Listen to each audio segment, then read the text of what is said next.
Hello guys, അപ്പം ഇന്ന് class ഒന്നുമില്ല. അപ്പം തേങ്ങയും കൊണ്ടൊരു പരീക്ഷണമായാലോ. ഒരു ഐസ്ക്രീം, അതിന് തേങ്ങാപ്പാൽ വേണം. ഈ അവസരത്തിൽ ആരുടെയും ദേഷ്യം ഉണ്ടെങ്കിൽ അതൊക്കെ തീർക്കാം. കാരണം അങ്ങനെ പിഴിഞ്ഞെടുക്കണേ ഈ പാലങ്ങോട്ട് മാറ്റി വെക്കാം. 2026 ആദ്യത്തെ കുക്കിങ്ങാ. അല്ല, ഇപ്പം ഐസ്ക്രീം ഉണ്ടാക്കണതിനിപ്പോൾ കുക്കിംഗ് എന്ന് പറയും. എന്തെങ്കിലും ആവട്ടെ.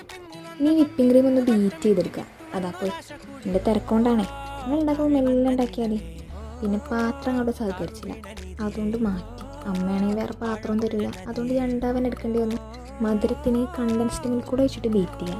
പിന്നെന്താ മറന്ന തേങ്ങാപ്പാൽ ഒഴിക്കണ്ടേ, അതുകൂടെ ഒഴിച്ചിട്ട് വീണ്ടും നന്നായിട്ട് ബീറ്റ് ചെയ്യാം. നല്ല രസമുള്ളത് കണ്ടുകൊണ്ടിരിക്കാൻ. ഇനി കുറച്ച് ഷോക്ക് ആവാം, കാരണം ഇത്രയും പണിയെടുത്തല്ലേ. ഷോ മാത്രം പോരാ, ഇതിനൊരു പാത്രത്തിലേക്കാക്കിയാൽ ഫ്രിഡ്ജിക്ക് കയറ്റാം. അത്രേ ഉള്ളൂ.